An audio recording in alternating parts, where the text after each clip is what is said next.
आज मुझे बहुत ज़्यादा खुशी है कि हमारे गुलजार साहब विस्लिंग गुड आए और सब बच्चों के साथ इतनी दिल से इतनी खूबसूरत बातें की कि आज बच्चों को पोइम सुनाना और पोइट से मिलाने बहुत फ़र्क है। आज बच्चों ने समझा कि गुलजार साहब क्या हैं, इंसान के नाते, पोइट के नाते, फिल्म मेकर के नाते, फिल्म राइटर के नाते, और बहुत सीखने को बातें मिली उनको। हम बहुत शुक्रगुज़ार हैं गुलजार साहब के कि, और हम चाहते हैं कि वो आते रहें। और आज इन्होंने हमारे स्टूडेंट्स पोइट क्लब का भी इनॉग्रेशन किया, जिसका नाम रखा गया कच्ची कलम सोसाइटी। इसमें स्टूडेंट्स जो हैं अपनी इंस्पिरेशन से पोइम लिखेंगे और कुछ पोइम जो हैं कभी कभी गुलजार साहब के साथ भी लेके जाएंगे, कुछ करेक्शंस के लिए, कुछ सलाह के लिए। तो मैं आपके इस योगदान के लिए बहुत शुक्रगुजार हूँ गुलजार साहब। जी शुक्रिया। मैं मशहूर हूँ बोल कि मुझे मौका मिला इस जनरेशन के शायरों के साथ, इस नई जनरेशन के साथ, नई पौध की जनरेशन, नए शायर, तो ये चले हैं आगे। मैंने जैसे वहाँ पे कहा भी आपको कि भाई आपको ज़रूरत होगी मेरी, क्योंकि मैं कहीं ना कहीं जड़ों में शामिल हूँ आपकी, लेकिन मुझे आपकी ज़्यादा ज़रूरत है क्योंकि मैं ऊपर की शाखों पे खिलना चाहता हूँ अभी भी। तो कौन कोई सिखाता नहीं, लेकिन जो सीख जाए तो शायद इन स्टूडेंट्स को और विद्यार्थियों को नहीं मालूम कि मैं उनसे कितना सीख के चला जा रहा हूँ।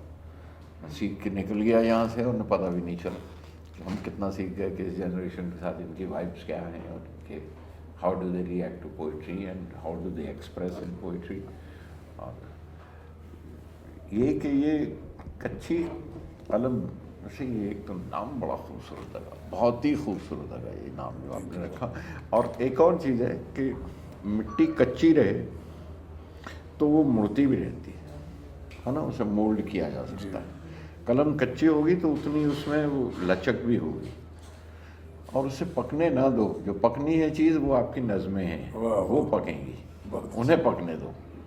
बहुत अच्छा। और ये कच्ची कलम इसलिए बहुत खूबसूरत लगा, और इसको कच्चा ही ऐसे ही रहे ताकि ये हमेशा उसी लचक में रहे।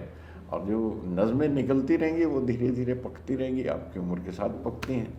और मैं तो अब तक अपनी नज़मों को पकाने में बहुत वक्त लेता हूँ। कई बार 2-3 महीने तो मामूली बात है, कई बार तो ये कि छपने के लिए जब जाती हैं तो 1-1 साल के बाद जाती हैं, क्योंकि वाकई फ़ौरन की फ़ौरन वो लम्हे उसी लम्हे पे कह देने वाली बात नहीं होती। कह के आप रख दीजिए और फिर पता चलता है कि आपका मतलब वही जो आपने सोचा था वही आया या नहीं आया। कोई नज़्म एक्सीडेंटल नहीं होती है, आप जो कहना चाहते हैं वही होना चाहिए। ये नहीं कि मैं देखिए मैं नज़्म कह रहा था और कहते कहते ये कुछ क्या बन गई, तो क्या बन गई है तो मतलब आप कहीं ना कहीं फेल हुए, आप अपनी बात कह नहीं पाए जो नज़्म में बन गई अल्फाज में तो कह दी। तो बहुत से लोग कहते हैं कि हमने तो शुरू की थी, लेकिन साहब ये नज़्म में फिर ये बनती हुई चली, इसमें से एक और बात निकल आई तो मैंने वो बना ली, और ये देखिए अब इतनी लंबी नज़्म। तो मेरा ख्याल है वहाँ that is the failure of a poet. The poem has to be exactly what you were trying to write. जो आप कहना चाहते थे आपकी नज़्म को वही कहना है। अगर वो नहीं कह रहे तो उसे दोबारा कहिए, उसे डिसमेंटल कीजिए फिर कहिए, उसे डिसमेंटल कीजिए फिर कहिए, और वो धीरे धीरे पकती है कुम्हार के कुल्हड़ की तरह, और धीरे धीरे पकती है ये शाख पे लगे फल की तरह। ये ज़रूरी है, ये होते हैं। आपको नज़्म लिखना ज़्यादा अच्छा लगता है या लिरिक्स? लिरिक्स तो प्रोफेशन है, इट्स अ कमीशन्ड वर्क। नज़्म is my statement to life, जो मैं महसूस कर रहा हूँ, जो मैं जानता हूँ, ये जो मैंने एक्वायर किया है ज़िंदगी से, वो that's my statement. Film depends, it's मतलब फिल्म तो एक जॉब, एक काम मुझे दिया गया है कि आप कितनी परफेक्शन के साथ इस सिचुएशन पर, इस कहानी की, इस किरदार के लिए आप लिख सकते हैं या नहीं।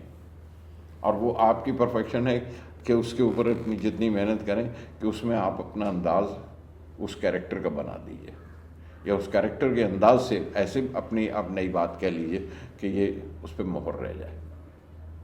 तो जब आपने लिखा मोरा गोरा रंग ले गई और शाम रंग दे दी, तो इस इंस्ट्रक्शंस क्या दी थी डायरेक्टर ने? सिचुएशन बता दी गई थी, कहानी बता दी गई थी, लेकिन उसमें सबसे अहम बात ये थी कि ये लड़की अपने पिता से रोज़ शाम को वैष्णव कविता सुना करती है।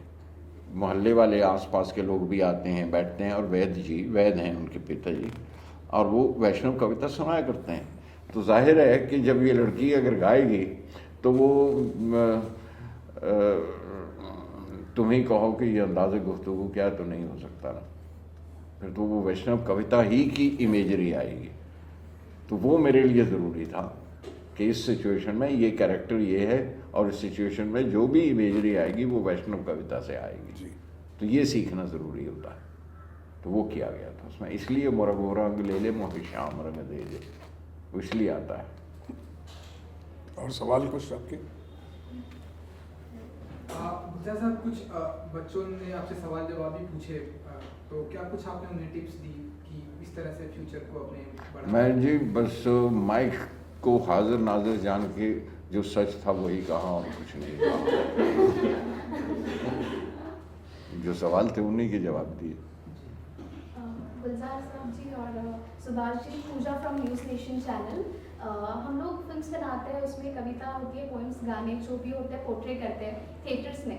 कई सारे शहरों में, छोटे शहरों में सिंगल थिएटर्स बंद हो रहे हैं, तो लोगों तक पहुंच नहीं पाएंगे वो सब चीज़ें, तो उन पे आप क्या कहना चाहोगे? ये बहुत ज़रूरी है आने वाली जनरेशन के लिए कि उन्हें अपने आध्यात्मिक, मानसिक और प्रोफेशनल की तरक्की के लिए वो पोइट्री और डांस, ड्रामा, आर्ट, जितना भी फॉर्म है उनको सीखें। और उसके लिए छोटे छोटे थिएटर्स हर शहर में होना और हर जगह होना ये बहुत ज़रूरी है। इसका एक अभियान चलाना बहुत ज़रूरी है। देखिए, आज भी हम बिजली बुल्स में हैं, तो आज ये अभियान चला रहे हैं कि हम ड्रामा सोसाइटी बनाएं, पोइट्रिक सोसाइटी बनाएं, because poetry is so important to uplift your character, your horizon of thinking, your understanding of life, of universe. It is so important that children must learn poetry. In foreign countries, there are many poetry schools. There are many poetry subjects in universities.